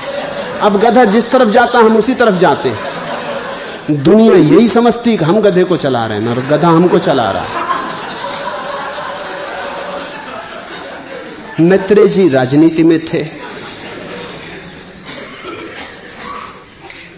उन्होंने कभी सपना नहीं देखा होगा सन्यासी होने का, ये सच। लेकिन रह के राजनीति में कुछ भी न पाया। उस न पाने से सन्यास की तरफ वृत्ति हुई। उस न पाने से वो दूसरी दिशा में झुकना शुरू हुए। राजनीतिज्ञ तो थे, लेकिन उनके पास राजनीतिक की प्रतिभा नहीं थी, बेईमानी नहीं थी, बड़े सरल आदमी हैं। सन्यास उन्हें स्वाभाविक पड़ा।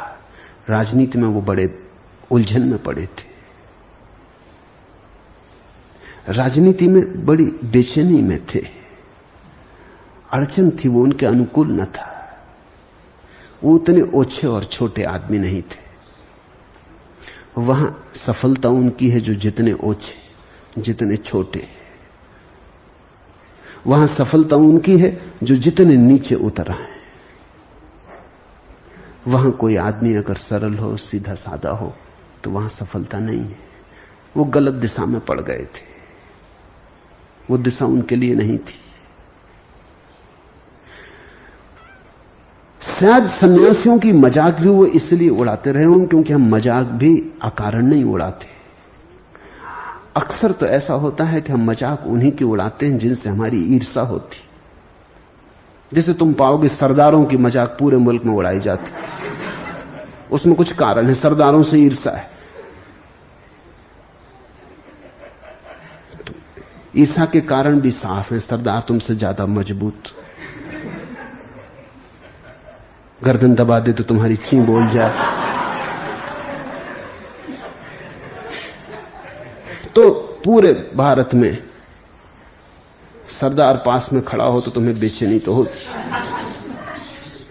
कि आदमी ज्यादा ताकतवर, अब इससे बदला कैसे लो, इससे झगड़ा झांसा करने में सार नहीं।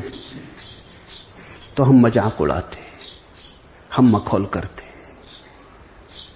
वो मखौल झूठ है, वो ईर्ष्या के कारण है। पश्चिम में यहूदियों की मजाक उड़ाई जाती है, जितनी मजाकें हैं यहूदियों के खिलाफ, उसके भी पीछे कारण है। यहूदी की प्रतिभा से बड़ी ईर्ष्या है।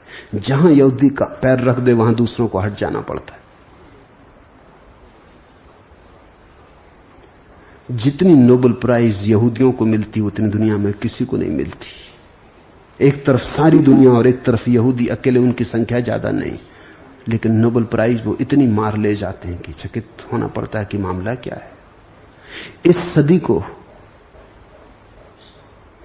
जिन 3 लोगों ने प्रभावित किया है, वो तीनों के तीनों यहूदी थे। Marx, Freud, Einstein. ये सारी सदी 20वीं सदी यहूदियों से प्रभावित है। ये सारी सदी यहूदियों के आधार से चल रही। हिटलर इसलिए कम्युनिज्म के खिलाफ था क्योंकि वो कहता था कि ये भी यहूदियों का षड्यंत्र, ये जो मार्क्स है ये इसने नई तरकीब निकाली दुनिया पे कब्जा करने की, मगर आधी दुनिया पे कब्जा कर भी लिया है। फिर फ्रायड, उसने सारे मनोविज्ञान पे कब्जा कर लिया, आदमी के मनस के संबंध में मालिक हो गया। उधर अल्बर्ट आइंस्टीन, उसने सारे विज्ञान पे कब्जा कर लिया है। यहूदी जहां पैर रख दे, राजनीति में रखे तो राजनीति में, बाजार में रखे, धन की दौड़ में रखे धन में, वो सब जगह पराजित कर देता लोगों को। उसके पास प्रतिभा है, उस प्रतिभा से बेचैनी होती, ईर्ष्या होती, तो मजाक में बदला लेते हैं। मजाक का ख्याल रखना, तुम उसी की मजाक उड़ाते हो जिससे तुम्हारी ईर्ष्या होती। तो मैत्रेय से मैं कहता हूं, सन्यासियों का तुमने मखाल उड़ाया होगा, क्योंकि सन्यासी से तुम्हारे भीतर मन में बड़ी ईर्ष्या रही होगी कि ये तुम्हें होना था और तुम नहीं हो पाए। किसी सन्यासी के वरद साप के कारण नहीं, तुम्हारे भीतर ही सन्यासी में लगाव था, रस था। तुम सन्यासी की उपेक्षा नहीं कर सकते थे, और तुम ये भी नहीं मान सकते थे कि सन्यासी सही है, क्योंकि अगर सन्यासी सही तो तुम गलत हो, तो मखौल उड़ाते थे। लेकिन कहीं तुम्हें लगता रहा होगा अचेतन में कि सन्यासी सही, उसकी दिशा सही है। वो तुम्हारी आत्म सुरक्षा, डिफेंस का उपाय था, मजाक। अगर तुम मुझे मिले होते, कभी भी मिले होते, तो तुम चक्कर में पड़ते, क्योंकि मैं कुछ ऐसा सन्यासी हूं जो सन्यासी जैसा है ही नहीं। इसलिए बहुत लोग मेरे चक्कर में पड़ जाते। जो सन्यासियों के सदा खिलाफ रहे वो आके मेरे पास सन्यास ले लेते, जो धर्म के सदा खिलाफ रहे वो मेरे पास आके ध्यान करने लगते। मेरे पास नास्तिक आते हैं और कहते हैं बड़ी मुश्किल, और आस्तिकों से हम लड़ लेते हैं, आपसे लड़ना नहीं हो पाता। मैं नास्तिक, महानास्तिक, मुझसे लड़ोगे कैसे? तुम एक नास्तिक चाल चलो, मैं दो नास्तिक चाल चलता हूं। मेरी आस्तिकता नास्तिकता के विपरीत नहीं है, नास्तिकता के ऊपर है। मैं नास्तिकता को सीढ़ी बना लेता हूं। मैं कहता हूं चलो ये खेल भी थोड़ी देर खेल लें, नास्तिक हो तो चलो नास्तिकता का खेल खेल लें।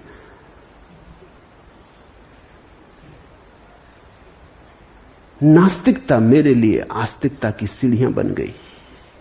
संसार को मैंने सन्यास की सीढ़ी बनाया। इसलिए जो किसी भी प्राचीन परंपरागत सन्यासी से प्रभावित न होंगे, वो मेरी प्रतीक्षा कर रहे हैं। वो जब भी मेरे संपर्क में आएंगे उनको डूब जाना पड़ेगा।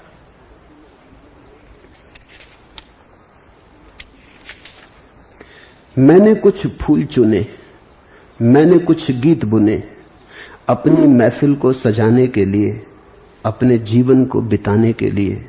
खाए कितने ही फरेब, अपने मन को बहलाने को, कच्चे धागों से कई जाल बुने, मैंने कुछ फूल चुने। आसपास अपने बुनी सपनों की ठंडी छाया, मन लुभाती रही सुंदर काया, फिर भी ये आस की माया, मैंने दिन रैन कभी चैन नहीं क्यों पाया। मैंने कुछ गीत बुने, गीत सुने, जो सुने सर धुने, इन मधुर गीतों की लय में खोकर मुस्कुराते हुए भोले मन को मैंने बहलाया है, रूप रस पाने का भ्रम खाया है। मैंने जो फूल चुने, मैंने जो गीत बुने, मन को उन फूलों ने, उन गीतों ने गरमाया है। नौजवानी के हंसी ख्वाबों ने चंद रातों में, मुलाकातों में मुझको बहलाया है, रूप माया में मगर सुख मेरे मन ने कहां पाया है। तो मैत्रेय जी, तुम्हारे सपने थे सब, खूब तुमने बुने, वो सब सपने थे, टूटने को ही थे। उनमें शांति न मिली, सुख न मिली, छाया न मिली। ज्वर मिला, बीमारी मिली, तनाव मिला, संताप मिला, शांति न मिली।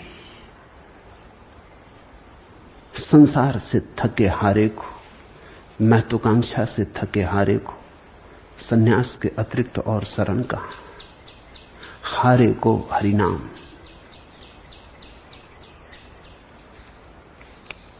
आखिरी प्रश्न, मैं तेरे मैकदे के काबिल हूं यह हरगिज मैंने कहा नहीं। इंतहा और भी बाकी है क्या, क्या है जो मैंने सहा नहीं। मैं तेरे मैकदे के काबिल हूं यह हरगिज मैंने कहा नहीं, इसलिए तुम मेरे मैकदे के काबिल हो। जिसने ये कहा कि मैं काबिल हूं वो नाकाबिल है। जिसने कहा मेरी कोई योग्यता नहीं, उसे मैं अपनी मधुशाला में भर्ती कर लेता हूं। योग्यों की यहां कोई जगह नहीं। अहंकारियों के लिए यहां कोई उपाय नहीं। मैं तेरे मैकदे के काबिल हूं यह हरगिज मैंने कहा नहीं। ठीक इसीलिए, बिल्कुल ठीक इसीलिए मेरे द्वार तुम्हारे लिए खुले। ये मेरी मधुशाला तुम्हारा मंदिर है। यहां ना ज्ञानियों की जरूरत है, ना पंडितों की। यहां ना पुण्यात्माओं की जरूरत है, ना साधु महात्माओं की। यहां तो उनकी जरूरत है जो विनम्र है और झुकना। इम्तहा और भी बाकी है क्या, क्या है जो मैंने सहा नहीं। कोई इम्तहा बाकी नहीं।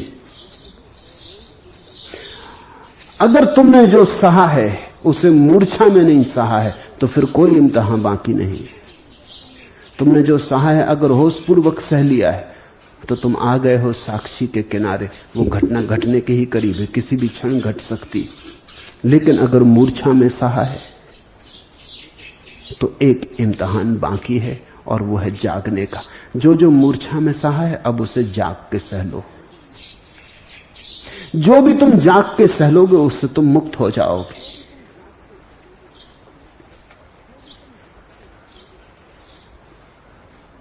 जब से तेरी लगन लगी है हमें, हम परीदा हवास रहते हैं। दिल की दूरी अगर न हायल हो, पास ही तेरे दास रहते हैं। जब से तेरी लगन लगी है हमें, हम परीदा हवास रहते हैं। तब से हमारी बुद्धि का होश उड़ गया। जिनकी बुद्धि का होश उड़ गया है वही मेरे काम के। जब से तेरी लगन लगी है हमें, हम परीदा हवास रहते हैं। दिल की दूरी अगर न हायल हो, पास ही तेरे दास रहते हैं। बस जरा सी दूरी रह गई है। वो दूरी है तुम्हारे मूर्छित हृदय की। वहां थोड़ा जागरण का दिया जल जाए, फिर कोई दूरी नहीं। और वही मूर्छा सब दुखों का कारण। बेहिस वीरानी छाई है, अलबेले अरमा रूठे। अक्ल ने कैसी बेदर्दी से दिल की बस्ती लूटी।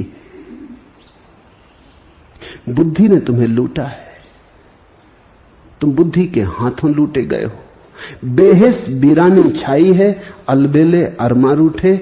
अक्ल ने कैसी बेदर्दी से दिल की बस्ती लूटी। गुमसुम रहते हैं, दुख सहते, हाले दिल किससे कहते। अपने आप से छूट गए हम, तेरी गली क्या छूटी। वो जो प्रभु की गली है, प्रेम गली अति सांकरी, तामे दो न समा है। वो जो प्रभु की गली है जहां केवल एक ही समा सकता है, वो छूट गई उसी दिन जिस दिन तुम हुए। गुमसुम रहते, दुख सहते, हाले दिल किससे कहते। अपने आप से छूट गए हम, तेरी गली क्या छूटी है। अगर उस गली में फिर, अगर उस वृंदावन की गली में फिर प्रवेश करना हो, तब अपने को छोड़ो। उतनी सी दूरी है बस, तुम्हारे मैं की दूरी ही एकमात्र दूरी है। एक ही कदम उठाना है, मैं से ना मैं में, अहंकार से निरअहंकार में, और से सब अपने से हो जाता है। मधुशाला के द्वार खुले, तुम मैं को बाहर रख के आ सको तो ये मैकदा तुम्हारा है।